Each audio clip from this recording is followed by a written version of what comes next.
Bienvenue, bonsoir à tous. Merci de vous informer sur RTI 1. Double célébration ce lundi 20 juin, la 22e journée mondiale des réfugiés et l'invocation de la clause de cessation du statut de réfugié pour les réfugiés ivoiriens. Le président Alassane Ouattara était l'invité d'honneur à cette journée. À ces millions d'enfants, de femmes et d'hommes en quête d'asile à travers le monde, il a réitéré la détermination de la Côte d'Ivoire à poursuivre ses actions de protection des personnes rendues vulnérables conformément aux conventions internationales.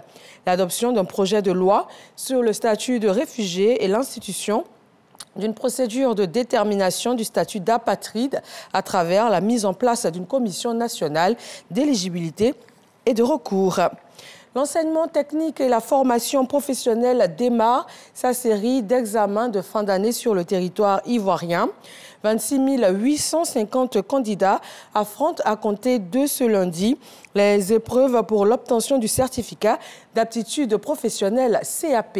Sephora Zegui. CBCG de Cocody, c'est le démarrage des examens de fin d'année dans l'enseignement technique et la formation professionnelle. Priscilla est étudiante en comptabilité.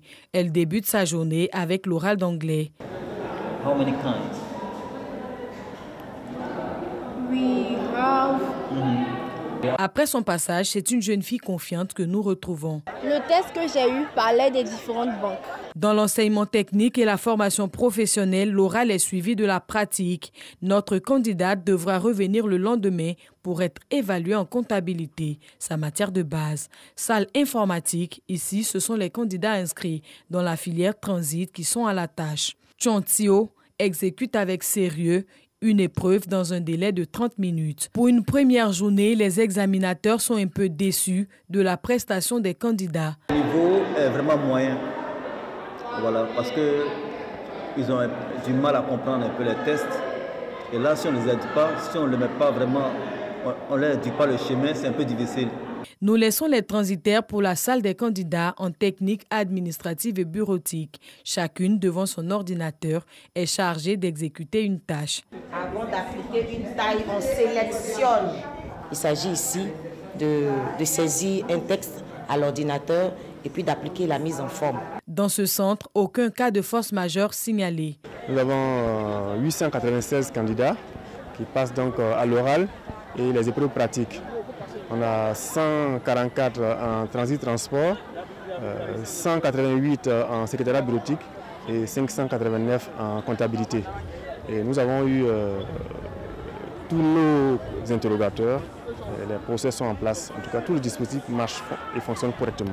Repartis dans 8 centres de composition, ces 26 850 candidats sont issus des filières industrielles telles que le génie alimentaire, la maintenance industrielle et les filières tertiaires telles que la comptabilité, l'assistanat de direction, le commerce et le transit.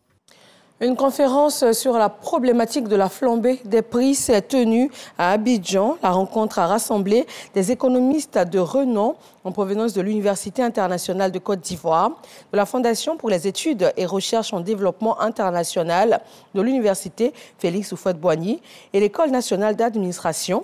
Elle a permis d'égrener des pistes de réflexion. C'était aussi l'occasion pour le ministre Souleymane Diarra-Souba de présenter les mesures prises par le gouvernement ivoirien en la matière. Sur la scène internationale, la dépouille de Patrice Lumumba a été restituée à sa famille. 61 ans après, le procureur fédéral Frédéric Van der Leyen a remis à la famille un coffret contenant une dent du héros congolais assassiné en 1961. Cette restitution sera suivie du retour du cercueil en République démocratique du Congo, prévu dans la nuit de mardi à mercredi.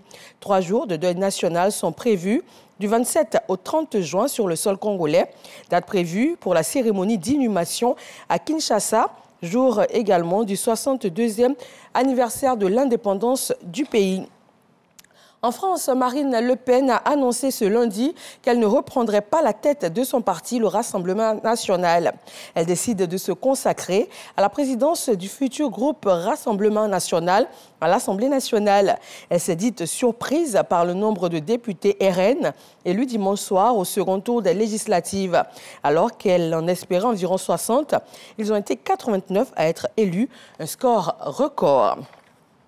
Et puis en Colombie, Francia Marquez devient la toute première vice-présidente afro-colombienne. Elle est la colistière du président de gauche Gustavo Petro.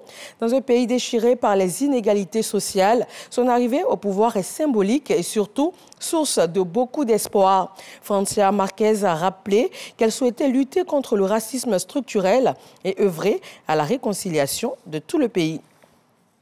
Voilà, merci de toujours vous informer sur RTI 1. Retrouvez dans quelques secondes l'actualité dans nos régions.